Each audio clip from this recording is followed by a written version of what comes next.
Nous avons l'honneur de lui décerner une attestation de remerciement pour sa précieuse contribution à cette journée. L'attestation lui sera remise par M. Abdelmelk Younes, directeur général de l'ANSI. Votre présence nous a honorés aujourd'hui et de l'éloquence de la présentation, comme toutes, bien sûr, les intervenants. Donc, juste, on va retenir 2 minutes avant de remettre l'attestation. Je ne vais pas frustrer M. Ducréal, donc M. Aziz Napa. Donc, 2 minutes, parce qu'il demandait je pense.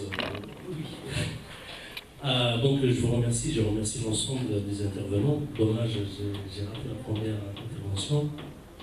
Mais j'ai été interpellé en tant que chercheur, puisque effectivement j'ai travaillé sur la question de l'entrepreneuriat. Et effectivement, nous avons mené donc un travail de recherche international, notamment avec le Canada, la France et la Belgique. Et ce qui ressort, l'étudiant algérien n'est pas entrepreneur dans l'âme, puisque on est face à un entrepreneuriat de nécessité. Comme vous voyez bien, si on regarde les statistiques, les diplômés, les jeunes diplômés sont les plus touchés par le chômage.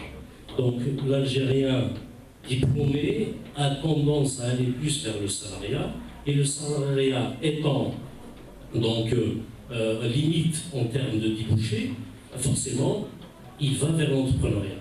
Moi, je dirais pour les jeunes entrepreneurs, si vous n'avez pas l'âme d'entrepreneur, n'y allez pas. Donc vous risquez effectivement d'être à la première difficulté, laissez tomber votre donc, challenge, puisque l'entrepreneur, c'est être un challenger, c'est être plutôt avoir du challenge, avoir de la ténacité, c'est aller au bout des difficultés. C'est pour cela, donc pour ceux qui ont l'âme d'entrepreneur, ceux qui veulent concrètement aller vers la création, de la concrétisation de leur idée, alors allez-y et surtout ne baissez pas les bras devant les premières difficultés. Alors que l'entrepreneuriat en soi, c'est effectivement des difficultés tout le long du chemin. Et je vous remercie de témoignage. On va souhaiter. Excusez-moi, je regrette sincèrement de vous quitter parce que ça m'a plu. Et j'ai un petit vol tout à l'heure, donc je ne peux pas trop rester. Déjà, merci pour m'avoir écouté, merci pour votre présence. Déjà, je suis surpris, sincèrement, de salle aussi bondée. Bravo, sincèrement bravo, et je suis content que les gens de Tizi Ouzou et puis même les étrangers que vous avez pu accueillir sont présents aujourd'hui. Je pense que l'école a fait un travail aussi. Je félicite le directeur général de tout ce qu'il fait. C'est vrai que maintenant, qu'est-ce que vous voulez que je vous dise? Good luck, je sais pas moi, réussissez, mettez-vous en avant, n'ayez pas peur, sincèrement, n'ayez pas peur. Les entraves, on vous l'a dit, sont importantes. C'est vrai que ce qu'elle dit, très justement, l'intervention du capital. Si vous ne vous sentez pas entrepreneur, il ne faut pas essayer de porter un costume plus grand que vous, s'il vous plaît. Rentrez dans la vie active, vous avez plein d'entreprises sérieuses. Vous savez, souvent, maintenant, les chefs d'entreprise sont un peu moins calés contre leur dossier fermé à double tour dans leur bureau. Ils accueillent. Moi, je vous ai dit, j'ai un certain nombre de personnes dans l'entreprise. N'importe qui veut venir discuter avec moi, on partage, on s'engueule quand demain on n'est pas sur la même longueur d'onde, etc. Mais pour une seule chose, c'est l'intérêt de l'entreprise et le développement. Donc et vous verrez qu'après, tôt ou tard, les entreprises ouvriront même leur capital à leurs propres salariés. Moi, j'y pense fortement, parce que c'est important de les sentir tous concernés. Mais il faut impérativement que vous soyez, comme là, aujourd'hui, disponibles. Et bien sûr mettre le paquet. Vous savez, les entraves, vous allez en avoir partout. Alors on parlait demain de l'exportation de services. Je fais de l'exportation de services. Je travaille pour des entreprises du CAC 40 en France. On fait de la tierce maintenance applicative, donc ça peut intéresser ceux qui développent. Donc on travaille pour Saint-Gobain, on travaille pour la Société Générale en France.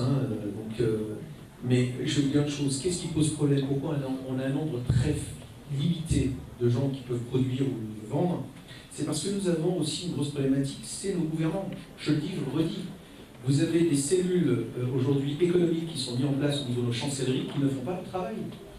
Aujourd'hui, vous avez des Algériens qui sont au ministère demain des Affaires étrangères, qui partent, qui se font former, je les ai même formés chez nous, par rapport à notre secteur d'activité.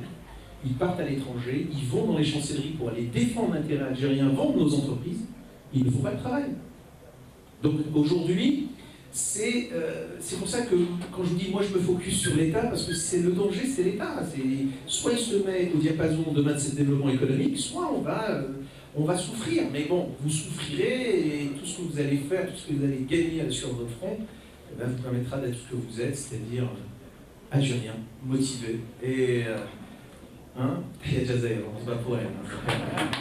Merci.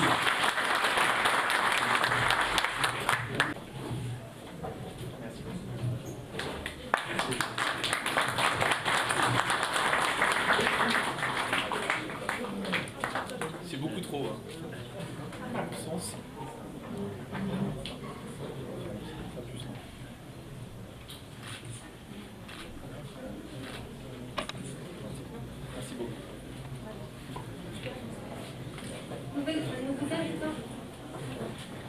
Nous vous invitons à la pause café. Étant pressés par le temps en raison du programme chargé de la journée, nous vous prions de bien vouloir respecter les quarts d'heure réservés à cette pause. Juste après, nous écouterons les témoignages des jeunes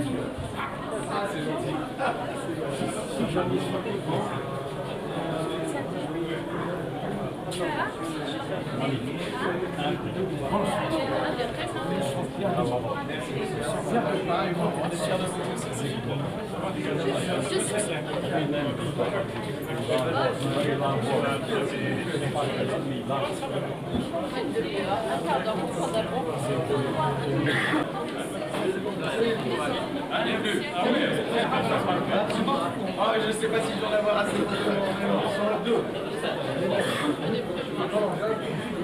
C'est très gentil, merci.